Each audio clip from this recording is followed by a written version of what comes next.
tetaplah berdoa. Apa artinya? Artinya begini, dalam segala keadaan Tuhan mau kita tetap berdoa. Doa orang benar jika dengan sungguh-sungguh didoakan besar kuasanya. Tetaplah berdoa, apapun keadaannya, apapun situasinya, apapun kesulitannya, tetaplah berdoa, kata firman Tuhan. Shalom Bapak Ibu Saudara yang dikasih Tuhan. Saya percaya semua kita ada dalam pemeliharaan Tuhan yang ajaib dan luar biasa. Ini hari-hari yang luar biasa. Walaupun orang dunia bilang ini hari-hari yang sulit, tetapi buat saya ini hari-hari yang luar biasa. Sebab di hari-hari seperti hari-hari ini di mana pandemi masih merajalela di seluruh dunia, bukan cuma di negara kita, tapi kita tetap percaya begini, bahwa kita punya Tuhan yang besar. Ini saatnya untuk kita membuktikan bahwa kita punya Tuhan yang besar. Dan Tuhan yang besar itu adalah Tuhan yang setia, yang tidak pernah tinggalkan kita. Nah, Bapak Ibu Saudara dikasih Tuhan, firman Tuhan bilang begini, kalau engkau punya iman sebesar biji sesawi, engkau bisa memindahkan gunung. Saya tidak tahu hari ini gunung-gunung apa yang sedang ada di hadapan Bapak Ibu Saudara, tapi saya percaya firman Tuhan berkata, kalau kita punya iman sebesar biji sesawi saja, kita bisa berkata kepada gunung, pindah ke laut, gunung itu akan pindah. Tetapi saya mengerti juga begini, kadangkala iman kita tidak memindahkan gunung, tetapi ini yang terjadi, iman kita memberikan kita kekuatan untuk mendaki gunung. Bapak Ibu Saudara dikasih Tuhan, mungkin ada saatnya Tuhan tidak akan mengerjakan seperti yang kita mau. Dalam hal ini mungkin Tuhan tidak pindahkan gunung, tetapi yang Tuhan mau kita naik mendaki ke gunung. Sampai kita lihat kemenangan kita. Dan percayalah iman kita akan berikan kita kekuatan untuk sampai di puncak gunung di mana kita menikmati kemenangan kita, menikmati sukacita yang luar biasa. Nah, malam hari ini Bapak Ibu Saudara dikasih Tuhan, sebelum saya share dari firman Tuhan, saya mengucapkan banyak terima kasih buat waktu dan kesempatan saya boleh sharing lagi buat setiap kita. Nah, saya akan mengajak kita malam ini untuk melihat satu ayat firman Tuhan. Dari 1 Tesalonika pasal yang kelima, ayat yang ke-17. 1 Tesalonika pasal yang kelima, ayat yang ke-17. Demikian firman Tuhan saya bacakan buat setiap kita. Ayat yang paling pendek di Alkitab kita. Dia berkata begini, tetaplah berdoa. Tetaplah berdoa. Malam ini saya mau bicara tentang doa buat setiap kita. Saya perlu meluruskan apa yang seringkali menjadi sesuatu yang salah kaprah buat orang Kristen. Kita berdoa, tetapi doa kita jadi doa yang tidak maksimal. Karena apa? Karena doa kita tanpa pengertian. Nah, malam ini saya mau membukakan beberapa hal yang saya berharap bisa merubah doa-doa kita ke depan. Supaya akhirnya doa-doa kita bukan lagi menjadi sekedar ucapan rangkaian kata-kata yang kemudian diakhiri dengan sebuah kata amin. Tetapi doa kita akan jadi doa yang maksimal. Nah, firman Tuhan yang kita baca malam hari ini Bapak Ibu yang dikasih Tuhan, firman Tuhan berkata, tetaplah berdoa. Apa artinya? Artinya begini, dalam segala keadaan Tuhan mau kita tetap berdoa. Doa orang benar jika dengan sungguh-sungguh didoakan besar kuasanya. Tetaplah berdoa, apapun keadaannya, apapun situasinya, apapun kesulitannya, tetaplah berdoa, kata firman Tuhan. Karena percayakah saudara bahwa doa itu besar kuasanya? Saudara ingat mungkin ada yang pernah mengatakan begini, doa adalah nafas kehidupan orang percaya. Saya sepakat, sebab tanpa doa maka tidak ada kehidupan dalam kehidupan orang percaya. Tidak ada kehidupan dalam kekristenan kita tanpa doa. Tapi kemudian saudara mungkin pernah mendengar begini, banyak berdoa, banyak berkat. Sedikit berdoa, sedikit berkat. Tidak berdoa, tidak ada berkat. Saya kurang setuju dengan yang ini. Kenapa? Karena berarti begini, kita berdoa cuma mengharapkan berkat. Padahal doa bukan cuma sekedar mengharapkan berkat. Nah, ini yang saya pikir perlu kita luruskan. Perlu kita kembali kepada kebenaran firman Tuhan bahwa sebenarnya ketika kita berdoa kita bukan cuma sekedar memohon, sekedar meminta berkat kepada Tuhan. Ada hal yang jauh lebih penting daripada cuma sekedar meminta berkat kepada Tuhan. Nah, Bapak Ibu Saudara dikasih Tuhan, yang sering terjadi dalam kehidupan doa orang percaya adalah begini. Kita minta, kita datang kepada Tuhan dan kita mulai minta sesuatu kepada Tuhan. Karena kebutuhan kita, karena pergumulan kita. Saya tidak menyalahkan Bapak Ibu Saudara kalau saudara datang kepada Tuhan dengan banyak sekali daftar. Saudara punya list yang panjang sekali tentang apa yang saudara butuhkan, keinginan saudara, kebutuhan saudara. Dan kemudian kita sampaikan dalam doa kita. Nah, ini yang sering terjadi Bapak Ibu Saudara dikasih Tuhan. Banyak doa kita yang seperti menghantam tembok yang tebal sekali. Tidak ada apa-apanya. Kita berdoa, dan kemudian begini, kita nggak mendapatkan hasilnya. Itu yang mengakibatkan begini, banyak orang Kristen hari ini berhenti berdoa. Adakah Bapak Ibu Saudara yang sedang menyaksikan ibadah ini di rumah saudara yang sudah berhenti berdoa? Karena sekian lama saudara berdoa, tapi saudara tidak dapatkan apa-apa. Saudara minta sama Tuhan, tapi saudara nggak dapatkan apa yang saudara inginkan. Akhirnya saudara menjadi frustrasi. Saya mengerti begini bahwa ketika kita melakukan sesuatu berkali-kali dan kita tidak dapat langsung hasilnya, ini yang terjadi. Kita mengalami kejenuhan, kita jadi bosen. Kenapa? Karena waktu kita melakukan sesuatu kita nggak langsung mendapatkan manfaatnya. Contohnya ketika orang berolahraga, dia punya berat badan mungkin 90 kg, kemudian dia bangun pagi, dia lari 3 km, 4 km. Besok paginya dia bangun, dia lari lagi 3-4 km. Besoknya dia bangun, dia lari lagi. Sampai sebulan dia lakukan itu, badannya tidak turun-turun, saudara. Apa yang terjadi? Saya percaya tidak usah nunggu 1 bulan sebenarnya. Minggu kedua, minggu ketiga, kebanyakan dari kita memutuskan untuk berhenti. Kenapa? Kita nggak dapatkan hasilnya. Banyak orang Kristen sekarang tidak berhenti berdoa bukan karena mereka sudah tinggalkan Tuhan, bukan. Tapi karena begini, karena kita nggak dapatkan hasilnya. Jadi kita memutuskan gini, kita berhenti aja deh, kita bosen, kita frustrasi. Kenapa? Karena kita minta dan kita nggak dapat hasilnya. Saya berharap jangan ada saudara hari ini yang memutuskan untuk berhenti berdoa. Sebab doa adalah nafas kehidupan kita. Firman Tuhan yang kita dengar malam hari ini, yang kita baca dan mau kita renungkan malam ini berkata, tetaplah berdoa.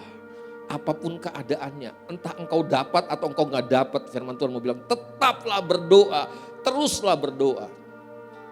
Saya mau sampaikan ini, kesalahan kita ketika kita berdoa adalah yang pertama, karena kita merasa begini, doa adalah cara kita untuk minta sama Tuhan.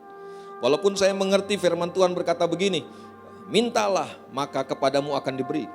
Ketuklah maka pintu akan dibukakan. Carilah maka kamu akan mendapat. Saya mengerti firman Tuhan ini. Tetapi bukankah firman Tuhan juga berkata begini, atau tidakkah kamu juga berdoa tapi gini loh, kamu tidak dapat apa-apa dari doa kamu. Kenapa kamu tidak dapat? Karena firman Tuhan jelaskan, karena kamu salah berdoa. Karena doa, karena keinginan yang kau sampaikan kepada Tuhan itu cuma adalah begini, keinginan yang lahir dari hawa nafsu daging kita, hawa nafsu manusiawi kita, sehingga begini, kita akan habiskan cuma untuk kesenangan-kesenangan kita aja. Firman Tuhan bilang itu doa yang salah. Doa bukan cuma sekedar datang sama Tuhan, kemudian kita buat list kita, permohonan-permohonan kita sampaikan kepada Tuhan. Doa lebih daripada cuma sekedar menyampaikan permohonan-permohonan kita kepada Tuhan. Saya ingat dengan pernyataan dari Mother Teresa. Dia pernah bilang begini, yang tersulit dari doa bukanlah ketika kita menyampaikan permohonan kita kepada Tuhan.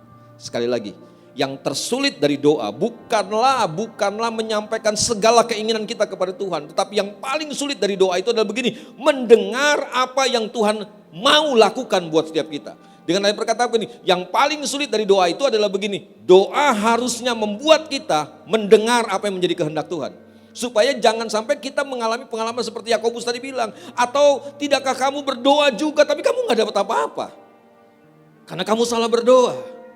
Doa bukan cuma sekedar permohonan sama Tuhan, tetapi begini, doa yang paling penting itu adalah mendengar apa yang menjadi kehendak Tuhan buat setiap kita. Saya tidak tahu hari ini bagaimana dengan doa saudara. Kalau saudara sedang mengalami kejenuhan dalam doa-doa saudara, saudara sudah mulai meninggalkan tempat saudara berdoa, saudara mulai meninggalkan kebiasaanmu untuk berdoa. Hari ini jangan-jangan engkau sedang frustrasi dengan doamu. Kenapa?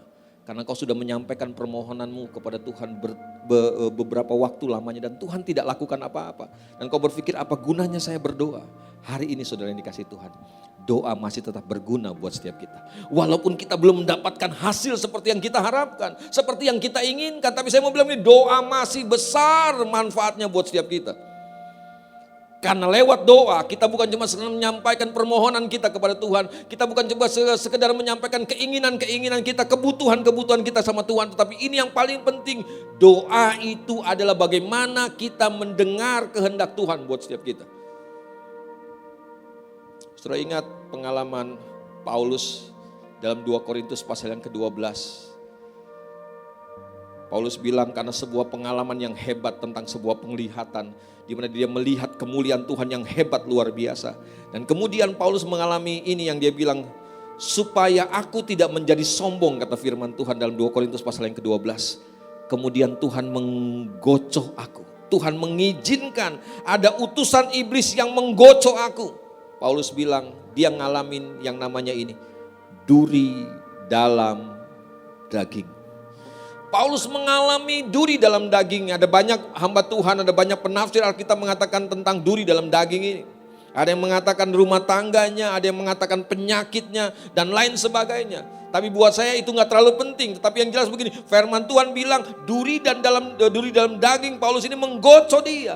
Paulus merasa terganggu sekali. Paulus merasa tersiksa sekali dengan duri dan dalam dagingnya. Dan saudara tahu apa yang Paulus lakukan? Dia berseru kepada Tuhan. Berapa kali dia berseru? Ya benar, 3 kali dia berseru kepada Tuhan. Pertanyaannya begini, kenapa dia gak berseru 1 kali aja? Kenapa dia gak berseru 6 kali, 7 kali, 8 kali, atau 2 kali? Kenapa harus 3 kali? Karena ini yang saya tahu. Ketika Paulus menghadapi kenyataan dalam hidupnya, ada duri dalam daging. Dia berseru kepada Tuhan. Dan ketika dia berseru kepada Tuhan, ketika dia berdoa kepada Tuhan, yang pertama kali Paulus nggak rasa apa-apa. Paulus nggak dengar apa-apa. Apa yang menjadi kehendak Tuhan buat hidupnya. Dia berdoa lagi. Dan pada kali yang kedua dia berdoa, dia tidak dengar apa-apa lagi. Masih tetap ada duri dalam dagingnya. Ketiga kali Paulus berdoa. Dia berseru kepada Tuhan. Supaya Tuhan cabut duri dalam dagingnya. Supaya dia bebas, supaya dia merdeka lagi. Tapi tahukah saudara? Ketika 3 kali Paulus berdoa, tiba-tiba Tuhan menjawab Paulus. Tuhan menjawab dia. Tuhan berkata, cukuplah kasih karuniaku bagimu. Sebab justru dalam kelemahanmu lah kuasaku menjadi sempurna. Ini alasan kenapa Paulus cuma berdoa 3 kali. Enggak 4 kali, enggak 5 kali, enggak 6 kali. Karena pada kali yang ketiga, Paulus mendengar kehendak Tuhan. Paulus mendengar apa yang menjadi kehendak Tuhan buat hidupnya. Makanya Paulus gak perlu berdoa lagi karena dia udah menemukan kehendak Tuhan. Karena itulah kehendak Tuhan. Dan Paulus katakan, sekarang aku mengerti, aku terlebih suka dalam kelemahan. Sebab pada saat aku lemah, kuasa Tuhan itu menjadi sempurna atas hidupku. Penting buat setiap doa-doa yang kita naikkan. Mendengar apa yang menjadi kehendak Tuhan buat setiap kita. Bukan cuma sekedar menyampaikan keinginan permohonan kita. Oh Bapak Ibu sudah dikasih Tuhan, kita akan kecewa, kita akan memutuskan untuk berhenti berdoa kalau cuma sekedar doa adalah permohonan-permohonan kita. Tapi yang paling penting dari doa adalah begini, setiap kali kita berdoa, izinkan, biarkan Tuhan mendengar, biarkan Tuhan berbicara buat setiap kita. Telinga kita mendengar apa yang menjadi kehendak Tuhan buat setiap kita. Karena saya percaya begini, kalau kita mendengar kehendak Tuhan, itu yang terbaik buat setiap kita. Paulus berhenti, tidak lagi dia berdoa buat duri dalam dagingnya. Karena dia tahu begini, ada kasih karunia Tuhan yang akan menyertai dia. Pada saat aku lemah, karena duri dalam daging ini, firman Tuhan bilang, justru pada saat itulah kamu kuat. Karena ada Tuhan yang tidak pernah tinggalkan. Bapak Ibu saudara dikasih Tuhan, apakah engkau sedang memutuskan hari ini untuk berhenti berdoa? Apakah engkau sudah mulai meninggalkan jam-jam doamu hari ini? Saya mau ingatkan buat setiap kita malam hari ini. Jangan tinggalkan kebiasaanmu untuk berdoa. Karena di sana Tuhan akan menyatakan kehendaknya buat hidupmu. Saya mengerti ada banyak pergumulan, ada banyak kesulitan, ada banyak tantangan, ada banyak kebutuhan kita. Tapi saya mau bilang dari firman Tuhan malam hari ini bahwa kehendak Tuhanlah jawaban buat semua kebutuhan hidup kita. Jauh lebih penting kita mendengar kehendak Tuhan buat setiap kita supaya kita tidak salah melangkah. Kalau Tuhan izinkan, kita harus mengalami pergumulan. Kalau Tuhan izinkan, kita harus tetap mengalami penderitaan. Seperti Paulus, duri dan dalam dagingnya tidak Tuhan cabut. Saya percaya itu yang terbaik buat setiap kita. Karena saya tahu begini, apapun yang Tuhan izinkan terjadi dalam hidup setiap kita, ada kebaikannya, ada kasih karunia-Nya buat setiap kita yang tidak akan pernah tinggalkan setiap kita. Bapak Ibu saudara yang dikasih Tuhan, hari ini tetaplah berdoa. Tetaplah berdoa. Jangan putus asa, jangan kecewa kalau engkau belum dapat apa yang kau kehendaki. Saya mau ajak kita, saya mau encourage saudara untuk terus berdoa, tetaplah berdoa. Dengar kehendak Tuhan. Itu yang kita butuhkan dalam doa kita. Bukan cuma sekedar Tuhan memberikan semua yang menjadi keinginan kita. Bapak Ibu saudara yang dikasih Tuhan, tetaplah berdoa. Itu yang pertama yang saya mau sampaikan. Bahwa doa bukan cuma sekedar menyampaikan permohonan kepada Tuhan. Tetapi yang paling penting dari doa adalah mendengarkan apa yang menjadi kehendak Tuhan. Karena saya percaya begini, dalam setiap kesulitan, dalam setiap pergumulan, ada rencana Tuhan di balik semuanya itu. Dalam masa pandemi seperti hari ini, orang berkata, ini mah biasa, ini adalah sebuah tren 100 tahun sekali. Setelah di awal abad 19 orang mengenal ada flu Spanyol, dan orang bilang, toh nanti akan berhenti sendiri. Tapi saya tetap percaya pandemi yang sedang melanda seluruh dunia ini, di dalamnya Tuhan punya rancangan yang luar biasa. Dan kalau dia punya rencana dalam segala situasi, dalam segala keadaan, saya percaya begini, ada kehendaknya yang mau dia nyatakan buat setiap kita. Ada kehendaknya yang dia ingin nyatakan buat setiap kita. Dan saya percaya begini, kalau kita menemukan kehendak Tuhan di masa-masa sulit seperti ini, dalam doa-doa kita menemukan kehendak Tuhan.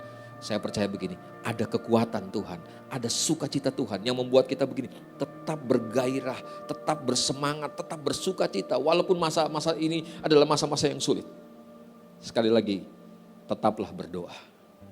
Yang kedua, yang sering jadi persoalan dalam doa-doa kita adalah kita seringkali berpikir begini bahwa kenapa kita harus berdoa Pak? Bukankah firman Tuhan bilang Tuhan sudah tahu sebelum kita menyampaikannya, sebelum kita memohonnya, sebelum kita memintanya. Bukankah firman Tuhan katakan Tuhan udah tahu?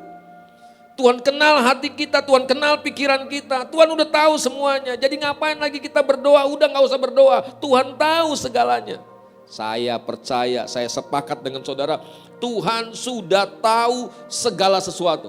Sebelum kita minta, sebelum kita mohon, Tuhan udah tahu. Tapi saya mau bilang begini, sekali lagi, doa bukan cuma sekedar menyampaikan permohonan kita, menyampaikan keinginan kita.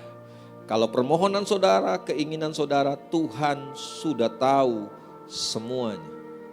Tetapi kenapa firman Tuhan datang kepada kita dan berkata, tetaplah berdoa. Saya percaya pasti ada sesuatu di balik doa yang firman Tuhan sampaikan kepada kita malam hari ini. Tetaplah berdoa. Pasti ada sesuatu yang Tuhan mau sampaikan di dalam doa-doa kita. Sehingga doa kita bukan cuma sekedar sesuatu yang biasa-biasa, cuma sekedar sesuatu yang menjadi tradisi, jadi kebiasaan kita. Tapi saya berharap gini, doa itu menjadi kesempatan untuk kita melihat kemuliaan Tuhan, melihat kuasa Tuhan. Karena ini yang terjadi ketika kita berdoa, ketika saudara berdoa, sebenarnya yang terjadi adalah begini. Kita sedang minta Tuhan untuk mengintervensi segala sesuatu yang kita doakan. Doa Bapa kami ajarkan buat setiap kita begini. Datanglah kerajaan-Mu, jadilah kehendak-Mu. Ketika kita berdoa, kita sedang bilang, mari Tuhan, mari silahkan Tuhan mengintervensi bumi ini seperti di surga. Jadi ketika kita berdoa Bapak Ibu Saudara dikasih Tuhan, kita sedang secara tidak langsung sedang bilang sama Tuhan, Tuhan mari intervensi Tuhan. Karena saya percaya begini, Tuhan tidak akan, bukanlah pribadi yang begini, main seenaknya kemudian langsung intervensi. Enggak, Tuhan adalah pribadi yang selalu begini, bekerja tunggu respon kita. Kenapa kadang-kadang kita berpikir kok Tuhan gak bikin apa-apa? Karena kita gak respon apa-apa. Ingat Wahyu pasal 3 ayat 20 katakan begini, lihat aku berdiri di depan pintu dan mengetuk. Dia gak akan buka pintu saudara, dia cuma mengetuk.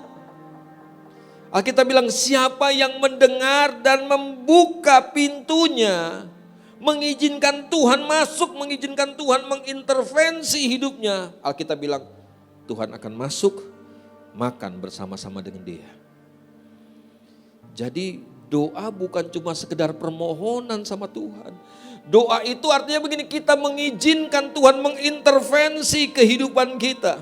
Tuhan masuk dan mengintervensi semua yang kita doakan. Kalau saudara sedang berdoa buat rumah tanggamu hari ini, ketika engkau berdoa, engkau sedang mengizinkan Tuhan mengintervensi rumah tanggamu.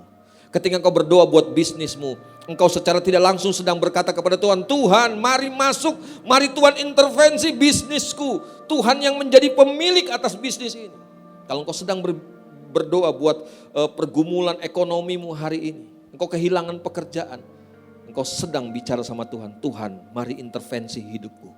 Datanglah kerajaanmu, jadilah kehendakmu. Tuhan yang berdaulat atas hidupku. Itulah sebabnya kenapa kita harus berdoa. Makanya buat saya begini, orang yang berhenti berdoa adalah orang yang paling malang dalam kehidupannya. Karena begini, mereka nggak punya kesempatan untuk melihat begini, Tuhan mengintervensi kehidupan.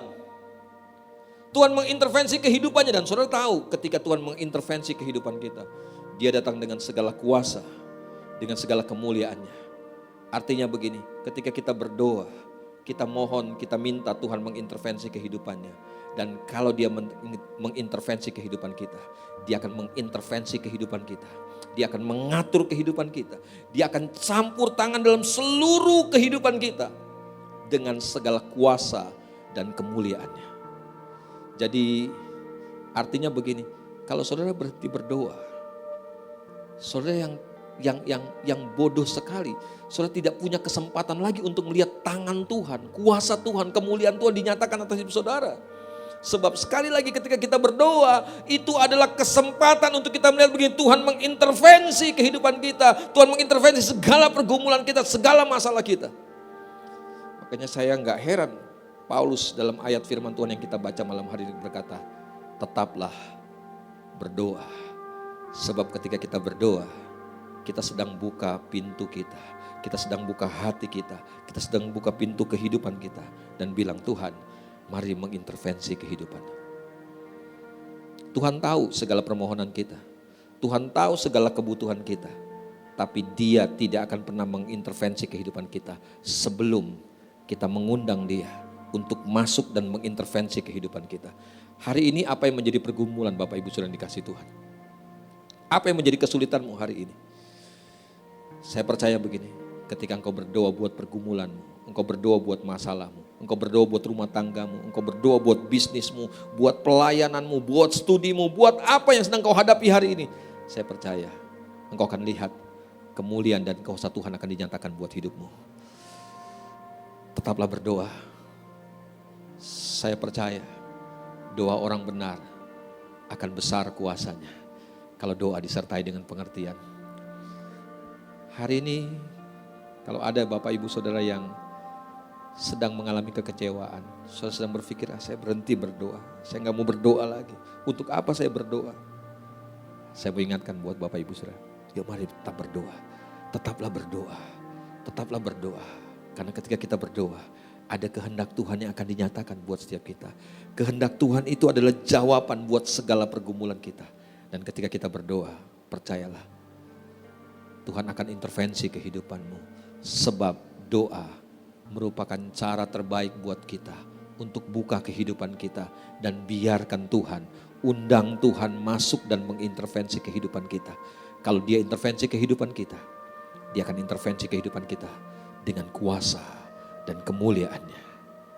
Mari kita tundukkan kepala. Datang sama Tuhan, engkau yang sedang kecewa dengan kehidupan doamu hari ini. Hari ini datang sama Tuhan. Terima kasih Tuhan. Saya mau bangkitkan semangat saudara hari ini lagi. Terus berdoa, jangan kecewa. Kalau engkau belum dapat hasilnya hari ini jangan kecewa. Tahukah saudara ada hal yang lebih penting daripada cuma sekedar Tuhan menjawab keinginan kita. Ada hal yang jauh lebih penting daripada Tuhan cuma sekedar menjawab keinginan-keinginan kita, kebutuhan kita. Yaitu Tuhan menyatakan kehendaknya buat setiap kita. Paulus 3 kali dia berdoa buat duri dalam daging. Tapi Tuhan jawab dia, cukuplah kasih karuniaku kepadamu. Sebab justru dalam kelemahanlah kuasaku menjadi sempurna atas hidupmu. Hari ini dengar kehendak Tuhan dalam setiap doamu. Hari ini datang sama Tuhan. Buka hatimu dan biar dia nyatakan kehendakmu. Doa merupakan cara kita mengizinkan Tuhan masuk dan mengintervensi kehidupanmu. Hari ini berdoa, biarkan dia mengintervensi kehidupanmu. Haleluya, haleluya. Terima kasih Yesus, terima kasih. Terima kasih Tuhan. Hatiku percaya, hatiku percaya,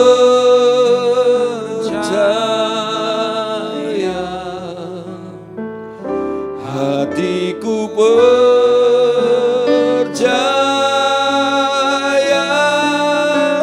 selalu ku percaya, hatiku percaya, hatiku percaya.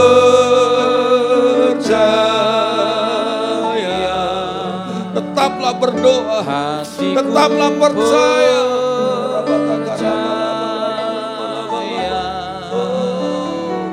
Hatiku percaya,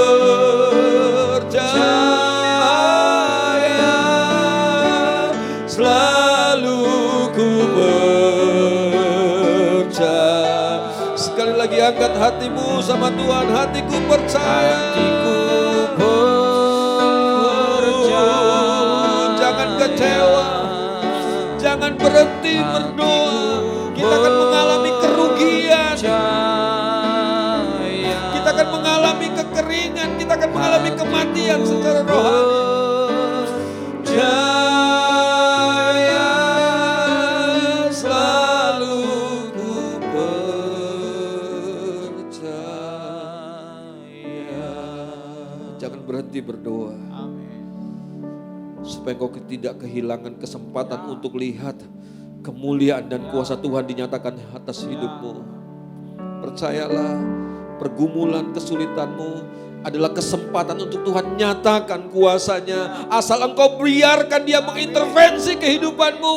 Hari ini buka hatimu dan bilang, Tuhan, mari intervensi hidupku, mari intervensi rumah tanggaku, mari Tuhan intervensi bisnisku, pelayananku, pergumulanku. Dan kau akan lihat kuasa dan kemuliaannya dinyatakan atas hidupmu. Bangkit, bangun, terus berdoa sama Tuhan, terus berdoa, tetaplah berdoa.